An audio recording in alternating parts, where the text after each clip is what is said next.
কোরআনে পর্দার বিষয়ে কি বলছে আপনি জানেন? দেখুন সূরা আহজাবের ৫৯ নম্বর আয়াতটি পড়ে।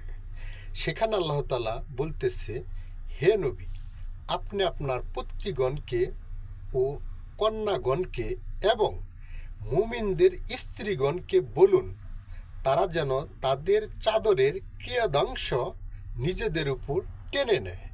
এতে তাদেরকে চেনা সহজ হবে এবং তাদেরকে উত্ত্যক্ত করা হবে না। আল্লাহ ক্ষমাশীল, পরম দয়ালু।